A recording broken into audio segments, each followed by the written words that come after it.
अखिलेश यादव को जेपी की प्रतिमा पर माल्यार्पण करने नहीं दिया गया है, कह रहे हैं कि जिस तरीके से तानाशाही है, क्या कहेंगे इस पूरे मामले पर? देखिए, सबसे पहली बात तो यह है कि यह बयान हैरत अंगेज है। दरअसल राजनेताओं को एक आदत सी उनकी बन गई है कि वो कुछ भी कहकर निकल जाते हैं, लेकिन आज जब आप जेपी को श्रद्धांजलि दे रहे हैं तो फिर लोकनायक ने जिन मूल्यों के लिए जीवन पर्यंत संघर्ष किया, उसमें परिवारवाद, वंशवाद और व्यवस्था परिवर्तन, सामाजिक कुरीतियां, ये अहम सवाल थे। आज अखिलेश जी को ये देश को बताना चाहिए इनमें से कौन सा मूल्य उन्हें प्रेरित करता है और क्या उन्होंने इनमें से अपनाया या उनकी पार्टी ने अपनाया। समाजवादी पार्टी में कोई आंतरिक लोकतंत्र नहीं है। एक पार्टी विशेष, एक परिवार विशेष का कब्जा है। पूरी पार्टी के सांगठनिक पद हों, लोकसभा राज्यसभा की सीटें हों, विधानसभा, विधान परिषद या स्थानीय निकायों के जो भी चुनाव होते हैं, जो कुछ उन्हें चाहिए वो ले लेते हैं। उसके बाद पार्टी के नेताओं के बीच उसका वितरण होता है। कोई आंतरिक लोकतंत्र है नहीं।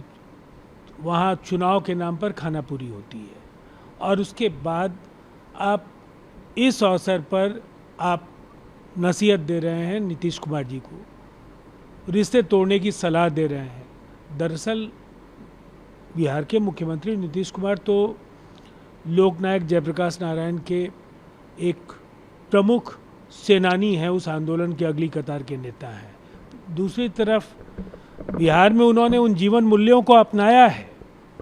हमारे यहाँ परिवारवाद की आपको कोई गुंजाइश नहीं दिखेगी। व्यवस्था परिवर्तन के लिए जो महत्वपूर्ण कदम है, सब नीतीश कुमार जी ने उठाए, लोगों का जीवन बदला। केंद्र में हम नरेंद्र मोदी जी के नेतृत्व में एनडीए के साथ हैं और बिहार में नीतीश कुमार जी की अगुवाई में एनडीए जेपी के जीवन मूल्यों के आधार पर काम कर रही है। फिर हमें रिश्ते तोड़ने की सलाह देने का मतलब क्या है? वो जिनके साथ हैं उनके साथ उन्हें रिश्ते तोड़ने पर पुनर्विचार करना चाहिए, अगर जेपी के उसूलों का हवाला वो देते हैं तब। इसलिए कि पूरी की पूरी संपूर्ण क्रांति की अवधारणा तानाशाही और वंशवाद को लेकर जो कांग्रेस का थोपा हुआ नेतृत्व था, उसके खिलाफ थी।